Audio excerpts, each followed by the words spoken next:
आप सबका स्वागत है आपके अपने यूट्यूब चैनल फार्मा एमसीक्यू में। तो क्या लेके आई हूँ आज आप लोगों के लिए इस वीडियो में। देखिए एमपी में जो आप लोगों का फार्मासिस्ट का देखिए अभी वैकेंसी आई हुई है, तो 10 जनवरी के बाद ना आपका एग्ज़ाम हो जाएगा। ठीक है, उसमें जो आपकी एग्जामिनेशन डेट दी हुई है कि 10 जनवरी से आपके जो है एग्ज़ाम स्टार्ट होंगे। ठीक है, तो आपके जनवरी में ही जो है इसकी एग्ज़ाम की डेट आपको देखने को मिल जाएगी।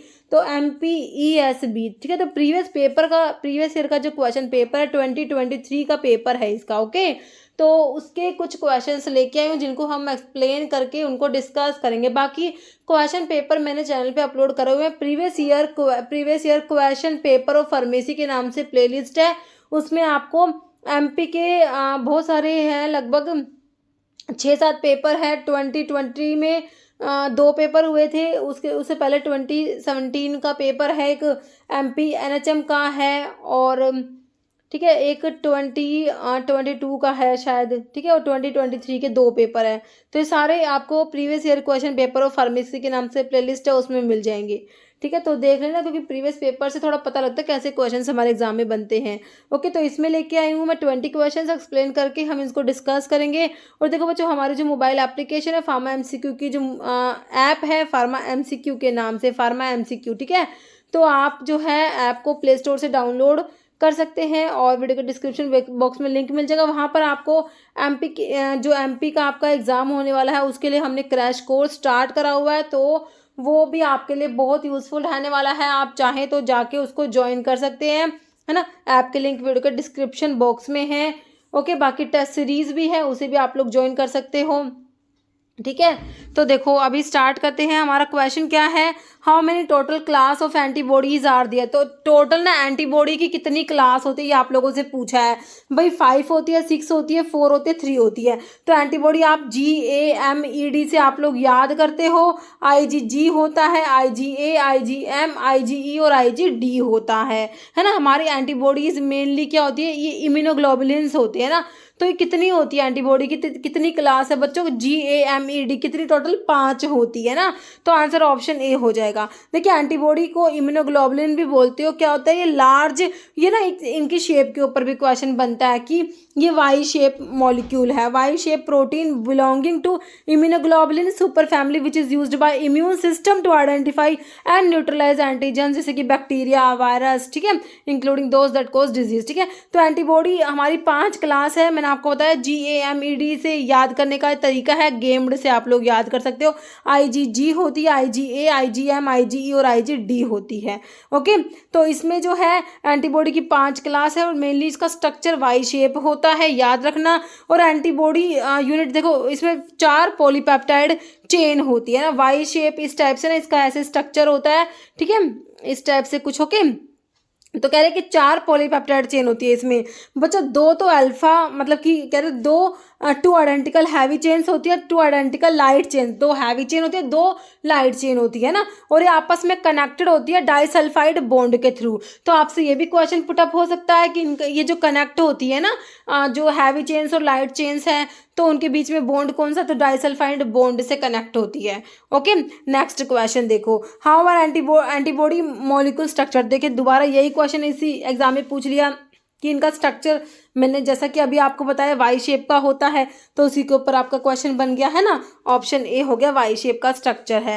जैसे विच of the following is not a non communicable disease. बच्चा नॉन कम्युनिकेबल नहीं है। देखो नॉट को नॉन से काट दोगे तो क्या बचेगा, कम्युनिकेबल डिजीज।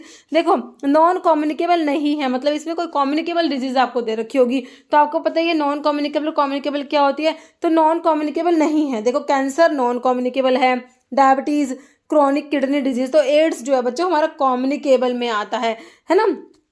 तो ऑप्शन बी हो गया राइट। नेक्स्ट है, which of the following is an example of infectious disease.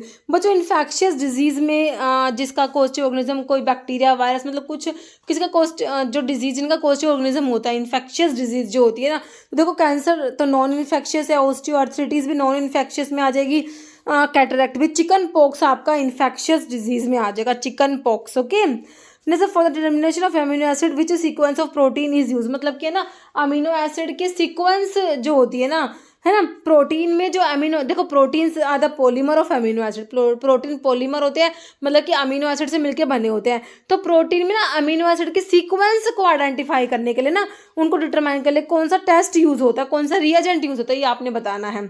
सैंगर्स reagent है, मिलांस रिएजेंट है, बायूरेट है या निनाहाइड्रिन, है ना। तो ये सारे के सारे आपके प्रोटीन्स अमीनो एसिड के लिए होते हैं। तो सीक्वेंस जो है स्पेसिफिकली उसके लिए ऐसे सीक्वेंस, ऐसे सैंगर्स रिएजेंट आप लोग याद रखोगे। ऑप्शन ए हो जाएगा। देखो सैंगर्स मेथड, जो सैंगर्स टेस्ट है, सैंगर्स रिएजेंट इसमें है, तो ये सैंगर्स मेथड यूज करते हैं determine the amino acid sequence. एक प्रोटीन में अमीनो एसिड के सीक्वेंस को डिटरमाइन करने के लिए यूज किया जाता है ना। तो सैंगर्स रिएजेंट क्या होता है, देखो आपसे कंपोजिशन भी पूछी जा सकती है। ऑल्सो नोन एज 1-फ्लोरो-2,4 डाइनाइट्रोबेंजीन। क्या होता है, 1-फ्लोरो-2,4 डाइनाइट्रोबेंजीन है, बेंजीन रिंग है, उसमें 2 और 4 पे नाइट्रो ग्रुप का सब्स्टिट्यूशन है। 2,4 डाइनाइट्रो है और 1 पे फ्लोरो ग्रुप है, और सिंपल क्या है, बेंजीन रिंग है। 1-फ्लोरो-2,4 डाइनाइट्रो बेंजीन होता है सैंगर्स रिएजेंट, है ना।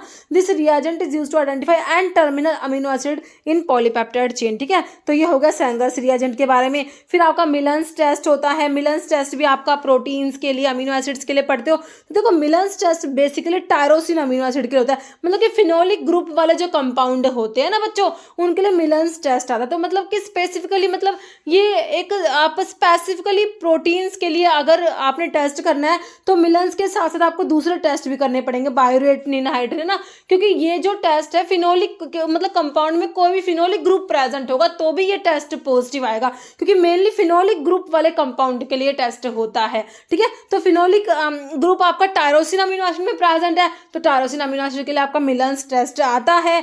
देखिए एनालिटिकल टेस्ट होता है used for detection of amino acid tyrosine. Basically tyrosine के लिए हमारा मिलन्स टेस्ट आता है, which is the only amino acid containing the phenol ring. Okay, फिर आपका बायूरेट टेस्ट, बच्चों कोई भी दो, मतलब कि जैसे आपके जो अमीनो एसिड है बच्चों, देखो अमीनो एसिड के आपस में जुड़े हुए होते हैं, उनसे प्रोटीन बनता है, इनके बीच में ना पेप्टाइड बॉन्ड होता है। तो 2 पेप्टाइड बॉन्ड जो है उसकी प्रेजेंस को डिटेक्ट करेगा आपका biuret test. Biuret test chemical test use for detecting the presence of at least 2 peptide bond in a molecule. Okay, फिर आपका निनहाइड्रिन टेस्ट होता है। It is a chemical test that detect the presence of amino acids की presence को detect करता है, amines, ammonia in a substance. Okay, next देखो question, which of the following force is used in cyclone separator used for size separation. Size separation के लिए आपका cyclone separator use किया जाता है, और साइक्लोन सेपरेटर में कौन सा फोर्स यूज होता है बच्चों, तो क्या याद रखोगे, सेंट्रीफ्यूगल फोर्स आप लोगों ने याद रखना है। कौन सा फोर्स होता है साइक्लोन सेपरेटर में, centrifugal force, option B. Okay, next देखो, for which disease ELISA test done.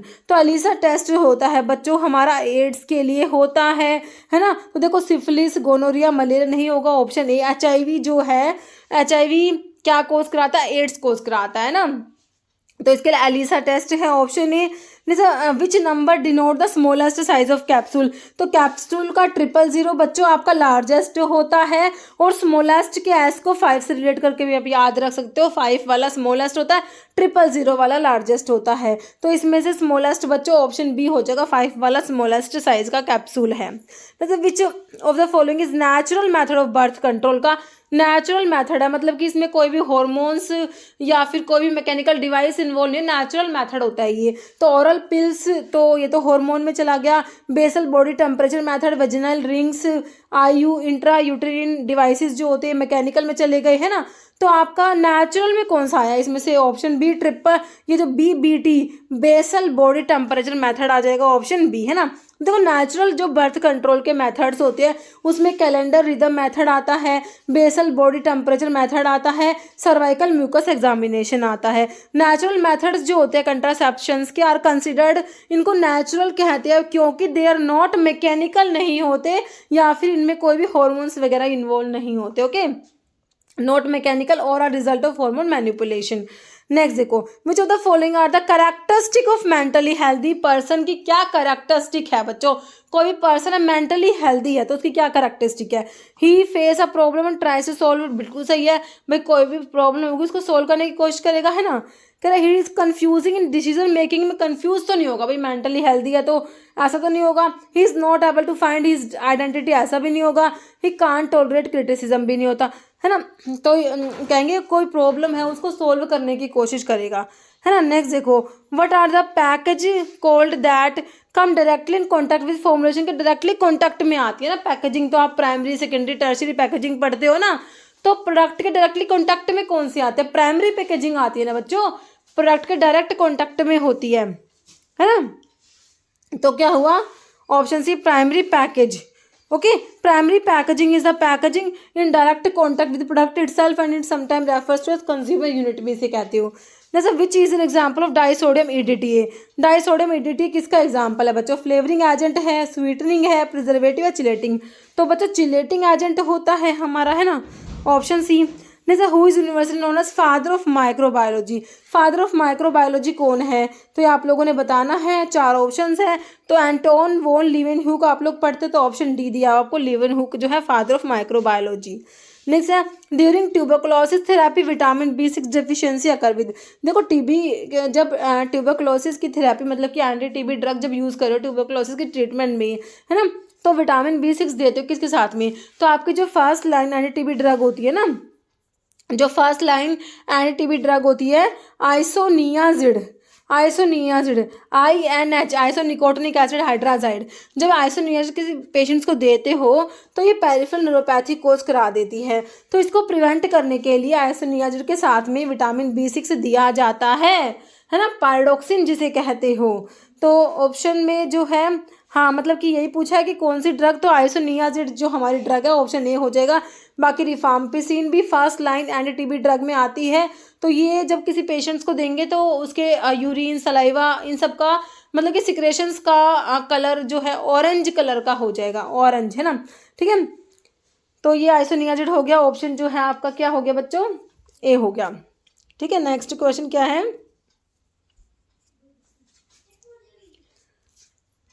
Which concept specifically define a bacterium as a cause of disease, है ना। तो हेल्थ के डिफरेंट डिफरेंट कंसेप्ट दिए हैं, psycho social concept, ecological concept, biomedical या holistic, है ना। तो bacterium as a cause of disease जो concept germ theory of disease पे बेस्ड है, that is biomedical concept. Answer is option C. Okay, मतलब what are foreign antigen that enter the body from outside, से जो foreign antigens body में enter करते हैं ना, उन्हें क्या कहोगे? एक्सोजीनियस एंटीजन, एंडो, देखो कोई भी चीज़ एंडोजीनियस मतलब कि वो हमारी बॉडी में प्रेजेंट है, एंडोजीनियस, है ना, ठीक है। Auto antigen, native. तो बच्चों ये एक्सोजीनियस होती है, जो बाहर से बॉडी में एंटर कर रहे हैं। ऑप्शन ए हो जाएगा। एक्सोजीनियस एंटीजन्स कह रहे हैं foreign substance enter the body from outside and trigger the immune response. Next है which part of body does Alzheimer disease target, है ना। तो अल्जीमर डिजीज़ जो होती है ना, इसमें डिमेंशिया हो जाता है। तो इसमें आपकी ड्रग जैसे रिवास्टिगमिन, डोनिपिजिल, ग्लैंटामिन, टैक्रिन सब ड्रग देते हैं, है ना। तो कौन सा बॉडी का पार्ट इसमें टारगेट हो रहा है? तो सिंपल है, ब्रेन, है ना, ऑप्शन ए हो जाएगा, ब्रेन। नेक्स्ट है which of the term is an alternate name for enemas. Enemas के लिए अल्टरनेट नेम कौन सा है इसमें से बताओ? इमल्शन, सस्पेंशन, एलिक्सर नहीं होगा, ये ऑप्शन ए क्लाइस्ट्रिक होगा। ओके, नेक्स्ट है which of the following best describe the disinfection process. Disinfection का मतलब क्या है? देखो एक तो स्टरलाइजेशन होता है। स्टरलाइजेशन में क्या होता है, सारे का सारा मतलब कि बैक्टीरिया, उनके स्पोर्स सब कुछ किल हो जाते हैं। रिमूवल ऑफ ऑल माइक्रोऑर्गेनिजम्स, है ना, इंक्लूडिंग देयर स्पोर्स, है ना। लेकिन डिसइंफेक्शन प्रोसेस में बच्चों क्या होता है, माइक्रोऑर्गेनिजम्स तो मतलब कि रिमूव हो गए, बट उनके जो स्पोर्स जो होते हैं ना, वो इसमें रिमूव नहीं होते, ठीक है। तो देखो elimination of all form of bacterial spores, देखिए स्पोर्स सारे इसमें रिमूव नहीं होते, एलिमिनेट नहीं होते। रिडक्शन और elimination of microorganisms and bacterial spores, देखो स्पोर्स सारे के सारे इसमें रिमूव नहीं होंगे। रिडक्शन या elimination of many microorganisms and some bacterial spores. एक बार लास्ट ऑप्शन और देखो, elimination of all type of microorganism bacterial, देखिए सारे जो बैक्टीरियल स्पोर्स इसमें रिमूव नहीं होंगे, है ना। तो जहाँ तक सही है ऑप्शन सी हमारा सही है, रिडक्शन और elimination of many microorganisms and some bacterial spores. Okay, इन चारों में से हमारा जो सही है ऑप्शन सी ही सही लग रहा है, ठीक है। डिसइंफेक्शन का मतलब होता है it is a process that eliminate most और ऑल पैथोजेनिक माइक्रोऑर्गेनिजम्स, तो सारे के सारे इसमें एलिमिनेट हो जाएंगे। On inanimate object, non living objects पे इसके ये अप्लाई होता है ना डिसइंफेक्शन। बट नोट इसमें बैक्टीरियल स्पोर्स जो होते हैं वो एलिमिनेट नहीं होते, याद रखना, ठीक है। नेक्स्ट क्या है, व्हाट इज एक्लोरहाइड्रिया। एक्लोरहाइड्रिया मतलब कि एब्सेंस ऑफ HCl, है ना। इसके ट्रीटमेंट में HCl दिया जाता है, म्यूराटिक एसिड जिसे कहते हो। एक्लोरहाइड्रिया मतलब एब्सेंस ऑफ HCl। तो क्या है, कंडीशन में स्टमक प्रोड्यूस नो एसिड, ऐसा नहीं होता है। कंडीशन में stomach produce a balanced amount of HCl, ये भी नहीं है। कंडीशन में stomach does not produce HCl, हाँ, एब्सेंस ऑफ HCl, ऑप्शन जो है सी हो जाएगा। बाकी कंडीशन में stomach produce an excess amount of HCl, ऐसा भी नहीं होता है ना। तो ऑप्शन सी मेरे हिसाब से क्लियर है हमें, ठीक है। तो बच्चों इस वीडियो में 20 ही क्वेश्चंस लेके आई थी मैं आप लोगों के लिए। अभी एक क्वेश्चन जिसका आंसर आप लोग दोगे कमेंट बॉक्स में, which of the following should be written on the top of prescription, के टॉप पे क्या लिखा होना चाहिए, पेशेंट का एड्रेस, सिक डिजीज, पेशेंट्स के फादर का नेम या पेशेंट का नेम। इसका आंसर देना आप लोग कमेंट बॉक्स में, ओके बच्चों। और अगर आप लोगों ने ऐप जो है आपकी फार्मा MCQ की ऐप को डाउनलोड नहीं करा है तो प्ले स्टोर से प्लीज़ डाउनलोड कर लेना। वीडियो के डिस्क्रिप्शन बॉक्स में लिंक भी मिल जाएगा, है ना बच्चों। वहाँ पर जो है कोर्सेज है उनको आप चेक कर सकते हो, टेस्ट सीरीज है, ओके, ठीक है। तो इस वीडियो में इतना ही। अगर आपको वीडियो अच्छी लगे तो लाइक करना, शेयर करना, चैनल पे नए हैं तो मेरी आप लोगों से रिक्वेस्ट है कि चैनल को प्लीज़ सब्सक्राइब जरूर करना, ओके, थैंक यू।